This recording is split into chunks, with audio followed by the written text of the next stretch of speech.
بسم الله الرحمن الرحیم. ګرانو مینوالو په دې هیله چې ټول به روغ او جوړ یاستئ. دا دی زه یو ځل بیا تاسو ته یو نوی ویډیو سره حاضر یم. دوستانو نننۍ ویډیو زموږ د انګلیش ژبې زده کړې باره کې تاسو ته جوړه کړې ده. له دې څخه مخکې هم تاسو ته ما یوه ویډیو د انګلیش زده کړې باره کې جوړه کړې وه او دا زموږ دویمه ویډیو ده. دوستانو که څه هم ویډیوګانې لږې ساده او لومړنۍ جملې دي، لومړني لغاتونه یې اسانه وي، نو په دې خاطر چې زموږ د کورس لومړۍ ورځې نو له دې څخه اوس به ستاسو ته ګرامر په برخه کې زمانې شوې او همداسې لغاتونه شو، جملې شو. دې برخه کې تاسو ته زه ویډیوګانې جوړوم او دوستانو بله یادونه هم زه کړم چې ما کوم اردو ژبې کورس تاسو شروع کړی، انشاءالله هغه هم نه پرېږدم، هغه هم تاسو ته زه پوره کوم، تکمیلوم یې. نو تاسو نه هیله کوم چې هغه ویډیوګانې هم را سره وګورئ، دا ویډیوګانې هم را سره وګورئ او نور دوستان سره هم شریکې کړئ.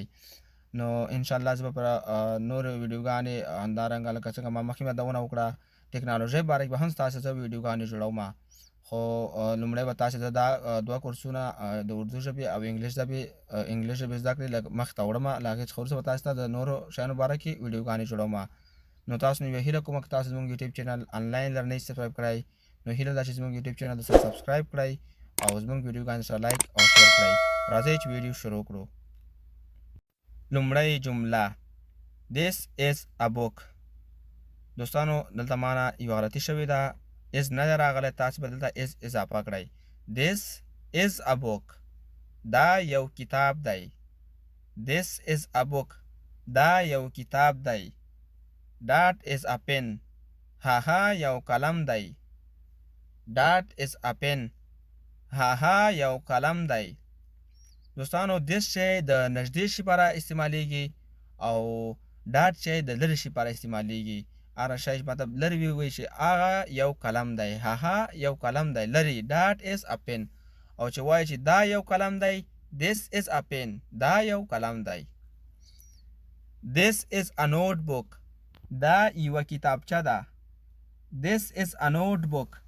دا یوه کتابچه ده. That is a pencil. هغه یو پنسل دی. That is a pencil. هغه یو پنسل دی. This is my home. دا زما کور دی. This is my home. دا زما کور دی. That is a home. هغه یو کور دی. That is a home. هغه یو کور دی.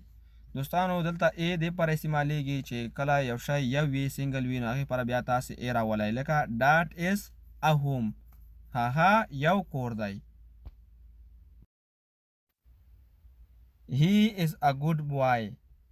هغه یو ښه هلک دی. هی از ا ګوډ بوای. هغه یو ښه هلک دی. ګوډ ښه، بوای هلک. علی از ا بیډ بوای. علی is a bad boy. علی یو بد هلک دی. علی یو بد یا خراب هلک دی. جلال آباد is a beautiful city. جلال آباد is a beautiful city. جلال آباد یو ښکلی ښار دی. beautiful ښکلی، city ښار. close the door. کله چې یو چاته وایي چې مطلب دروازه بنده کړه، close the door. دروازه بنده کړه. close the door. دروازه بنده کړه. open the window. کړکۍ خلاصه کړه. open the window. کړکۍ خلاصه کړه. this is online YouTube channel. دا online YouTube channel دی. this is online YouTube channel. دا online YouTube channel دی. دوستانو نننۍ ویډیو زموږ همدومره وه، په دې هیله چې زموږ ویډیو خوښه شوي. نو دوستانو که ته موږ نه په ویډیو کې کومه غلطي شوي، د هغې تاسې نه زه بخښنه غواړم. تر بلې ویډیو موږ ته اجازت راکړئ. د الله په امان.